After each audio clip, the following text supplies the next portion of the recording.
What's going on, you guys? It's your boy Patrick, aka Addicted to Combat, back for another week of best bets and props for UFC Vegas 58.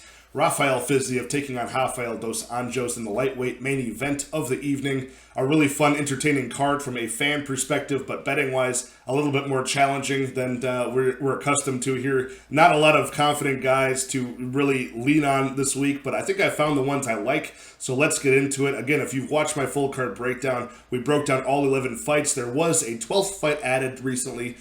David Onama got a short notice replacement in Garrett Armfield. I'm not going to be going over that one. I've not dove into that as much as I would like to. So, and I think it's a wide line as well. So either way, let's dive into the ones that I got here. Confident fighters, I have two of them. Syed Nurmagomedov is the first one, which should be kind of a no-brainer based on the odds. He is one of the biggest favorites on the card this week, but I do like him to win. Well-rounded skill set, fight-ending ability. And against Douglas Silva de Andrade, that's what you're going to need, you know? You're going to need the measurables, the tail of the tape advantage is what really beats Douglas Silva de Andrade. He suffers, great underdog, D. Silva. I'm not sleeping on him as an underdog, but he suffers against guys with a much bigger reach and bigger height. And Syed has the size, the speed, the reach, the youth advantage by far. I think he's going to really give D. Silva trouble on the feet, where I see this playing out most of the time, Nurmagomedov, he definitely can transition to an offensive submission game, as we saw against Cody in his last fight, but Syed has only struggled one time against a pure wrestler in Ronnie Lawrence, who gave him all sorts of trouble on the ground. Syed had to work his way back to his feet, but what that did show, even in a loss, was that he's got 15-minute cardio to employ his game plan. Even after he was out-wrestled, he was able to get back to his feet, keep striking in round 3, and keep showing good cardio and good pace. I like Syed to win this fight. I'm going to pair him with another confident fighter I have, who is Baralo, who was in the co-main event once again against another tough opponent, Armen Petrosyan. Both of these two guys have been on the Dana White Contender Series. Both of them have earned their contract with a first-round knockout. So both have power in their hands, and I think that's what Armen's going to need to win this fight, is to find that shot on the feet. He's got kind of a puncher's chance to win, but I think Baralo at minus 200 on the money line, just way more paths to victory, way more ways to win, especially the ground game. Very underrated ground game, I would say. We're going to see a lot more of that in this fight. I think he will win the fight by submission. But yeah, once he gets the fight to the ground, it's not like other opponents of Armen Petrosyan. He gets taken down a lot, which is part of why I like Baralo. But Petrosyan usually was able to get back to his feet, pretty much just use the energy, the tenacity to get back to his feet and then get the knockout, early in the fight. But that's not going to happen with Baralo. Baralo sticks to you like glue. He gets that body triangle once he gets you down, and you're not going anywhere. You're either going to get ground and pounded from top mount, or your back taken and your neck snatched up, if he gets the back mount. So I like Baralo here. Again, like I said, I think he can end this fight on the feet. He could end it on the ground, and that's what I like. More paths to victory here, a very cerebral fighter. And if you know me, you know that I'm the biggest Vitor Belfort fan of all time. So when you give me a jacked Brazilian, knockout power, knocking fools out, tapping them out, and then spends his entire post-fight interview talking about Jesus, that's my type of party. I'll parlay Syed Nurmagomedov at like minus 300 with Baralo around minus 200. I got close to even money, minus 105 on that parlay, 2.5 units. I like that. Again, dangerous parlay, I would say, but these are my two confident fighters of the week, so I'm going to go for it. Going on to some favorite underdogs here, I like Syed Nurmagomedov to beat Ronnie Lawrence, plus 120 on the money line.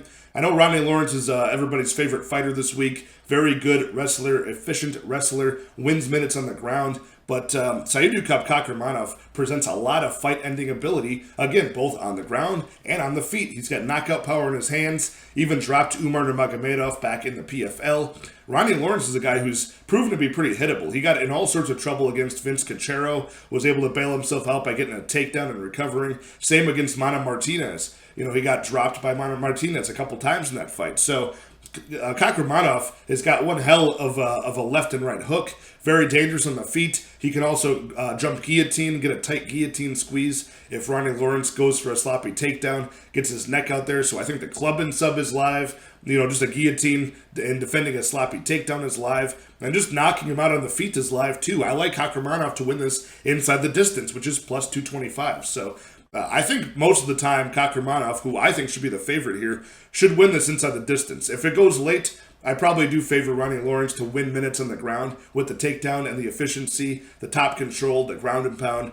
I'm not counting him out. I'm just saying that I think most of the time, Kakhramonov is going to be the more dangerous guy in these positions, and I like him to win inside the distance. So I put a unit on plus 225 inside the distance for Kakhramonov. Again, you could go. I'm somebody who preaches that if you're getting plus money, don't get too cute with it and how they win, but that's a big disparity in a way that I think he only wins this fight. But you could go, if you want to play it safe, a half a unit on the money line at plus 120, half a unit inside the distance. That way you pretty much guarantee profit as long as he wins. But, either way, I like him as an underdog in both ways. The other underdog I do like is in the main event, Rafael dos Anjos to beat Rafael Fiziev. The old man, I think, has all the veteran savvy. He's been in the UFC since like 2008. It's been a long, long time, a lot of experience. He is much older, but he's really adapted his game to be more of a wrestler as well, getting the grappling, getting the control time, doing work and wearing down his opponents. Something Fiziev has been tested against a little bit, but not at the degree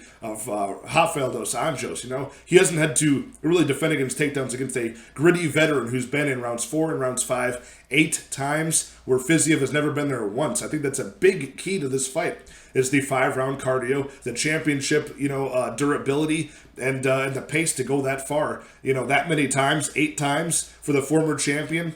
That's a wealth of experience, and this is a huge step up in competition. So you want to give me plus 180, plus 185 on the money line for this guy in Dos Anjos. I'm going to take that. I think he's the better side, the value side this week, and I like his ability to take over this fight in rounds 3, 4, and 5. He might drop rounds 1 and 2 where Fiziev has the most energy.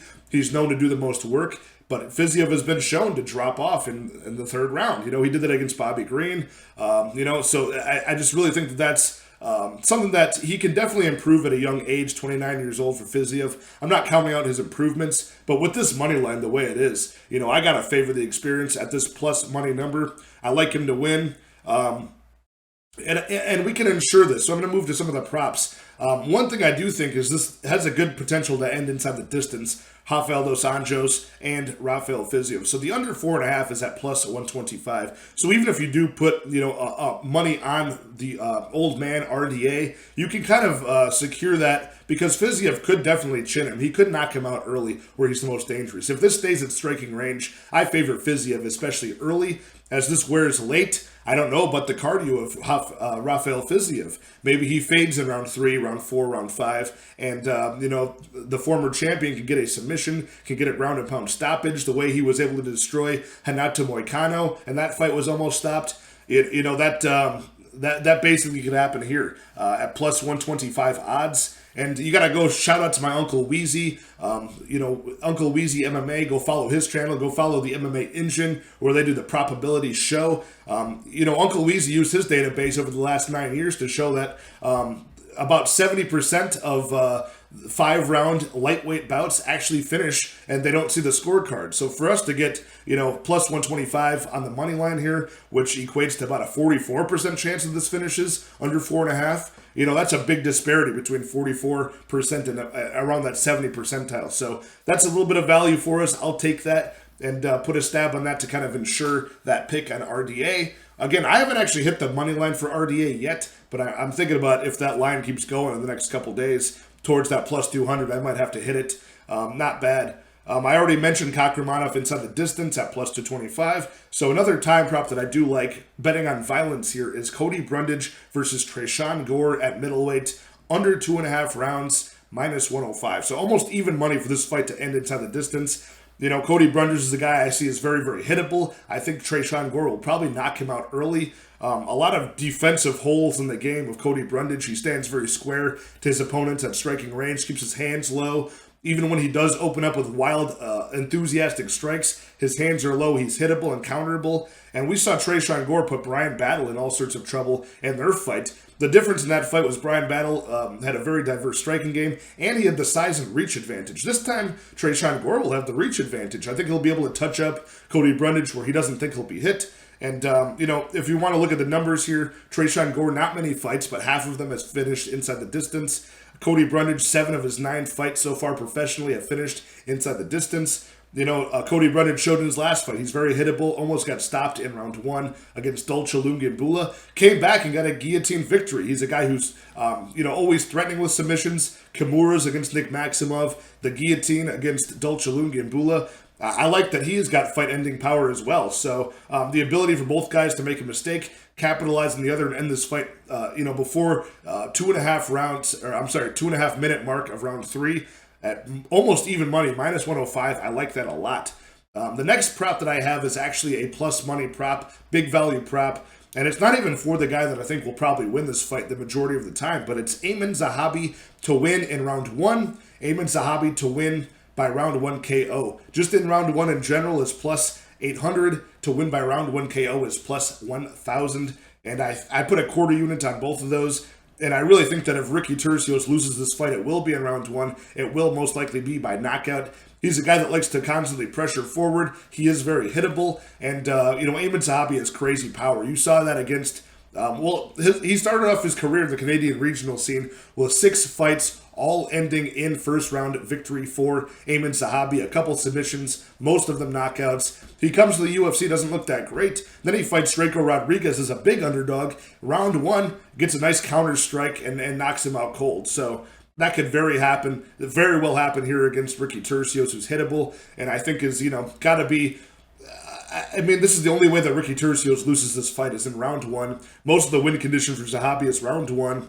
Ricky Turcios, I think, will eventually put enough numbers on the board to win this fight as the fight goes down the stretch. Probably wins a decision here, but to get plus 800 and plus 1,000 on the only win condition that Zahabi has really shown us, I like that a lot. So give me those plus money props. That's all the props I have. Those are my confident fighters.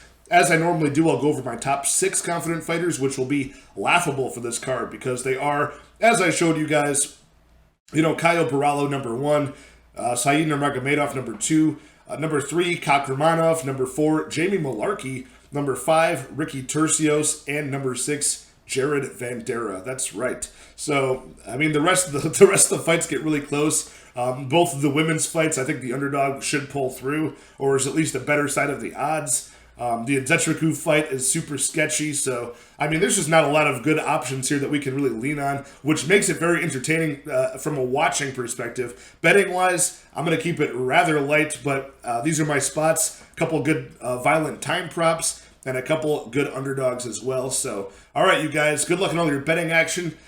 Good luck on this card in general. Proceed with caution, and I will talk to you guys next time.